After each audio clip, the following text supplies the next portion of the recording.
anybody know why vitamin D is called vitamin D? What's the difference between D and D3? Well, vitamin D is what people generally refer to it as. Vitamin D3 or 25-dihydroxy vitamin D is actually the level that doctors assess when they look at your blood levels to determine your vitamin D level. And so while we're on this topic, I would just say in generally vitamin D3 is what people are talking about when they're talking about a supplement. The reason it's called vitamin D is for derma, which is skin. And you can actually get sufficient vitamin D with 15 to 20 minutes of direct sunlight twice a week, 15 to 20 minutes at a time for your face, arms, and back.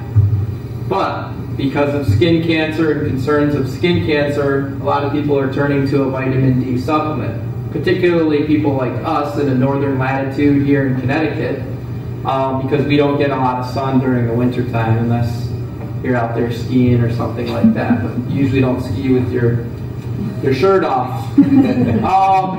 So, I mean, you could spring ski, I guess. But the thing I want to tell you about vitamin D, and again, this is I'm glad you asked that question, is a lot of the vitamin D research that I've read says that it does enhance bone strength, and a lot of those studies are in conjunction with calcium and magnesium. So, like I mentioned, vitamin D is very popular, and there was one study that showed people that took vitamin D had a 7% reduction in total mortality rates. So what the heck does that mean?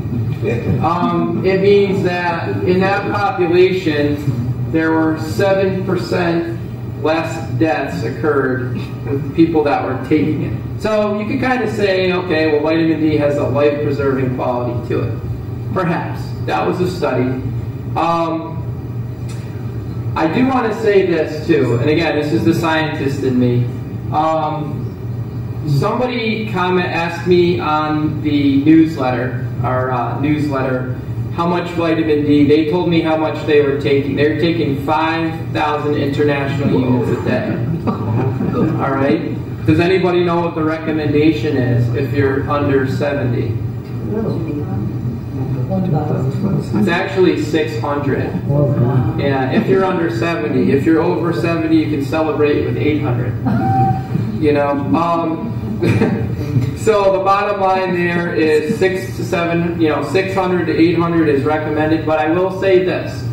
The American Heart Association recently did, and this is at the end of 2011, a huge study with 132,000 subjects, and only 291 of them had high excess vitamin D levels. However, so that's only like 0.22%. So most people, even if they're taking supplements, I don't think they need to be concerned about toxicity. But if you are taking a supplement and you are taking 5,000 international units a day, which some doctors will actually recommend, you should have your vitamin D level checked. The range that people are shooting for is between 40 and 80 nanograms per deciliter. If you want to write that down, that's the number that you're shooting for. In fact, one of my clients is talking to me about that today. So that's vitamin D in a nutshell. I only have 2 more that I want to cover. That's a quick question. Yeah. I know you said if you take more, it's not going to be toxic, but are you just wasting your body taking more? Well, should you just buy them? That's a good question. I mean, no, really. I'm so glad I asked. Yeah, vitamin D, vitamin A, D, E, and K are fat soluble.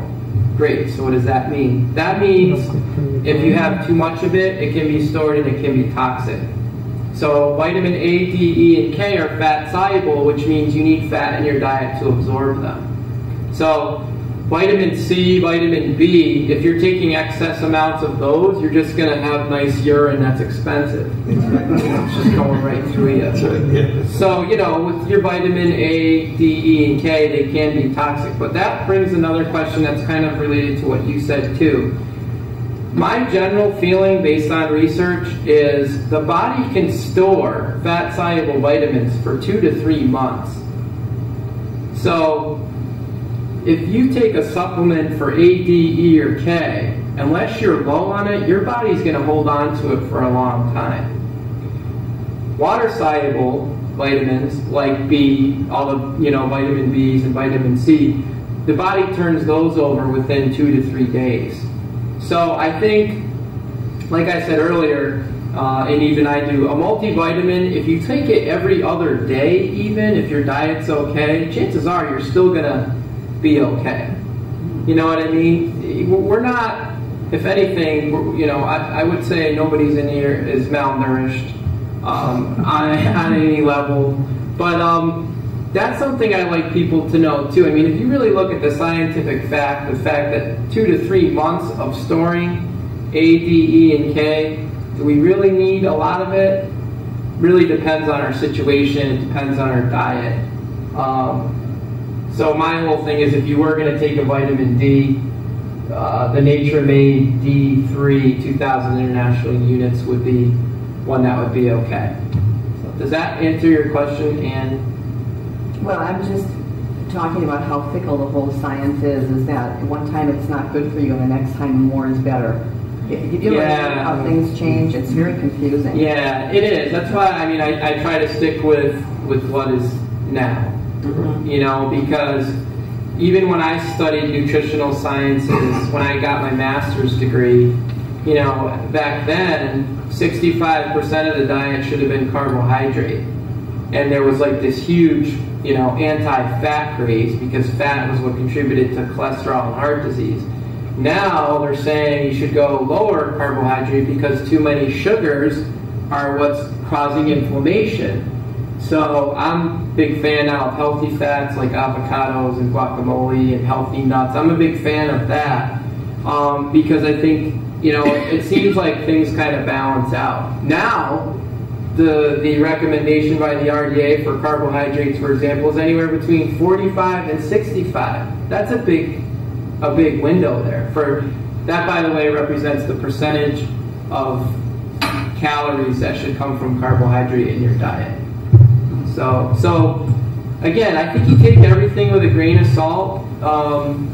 You look at it and you say, okay, that's interesting research. How many people were involved? What kind of study was it?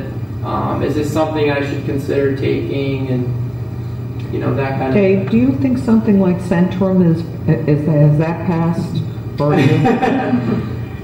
One of my favorite quotes by Mother Teresa is, Yes. It's better to light a candle than curse at the darkness. So I'd rather talk about the products. So what you're really saying is... I'm not saying anything because I don't... I'm going to throw out my Centrum soap. Well, I didn't say that. What I would say is, if you're going to take a multi, consider some of the ones that have, So yeah.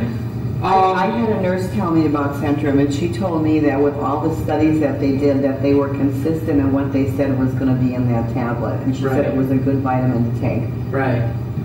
but it could have been a nurse that didn't. I don't know. Yeah. So I'm just going to. She was a real nurse. Not one of Yeah. When Consumer Reports does a report, though, who pays for the testing?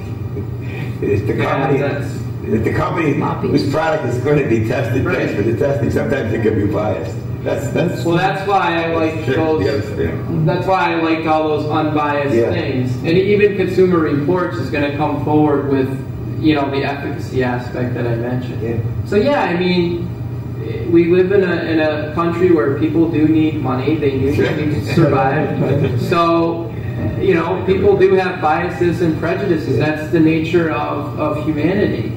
I think to say that we don't would be, unnatural.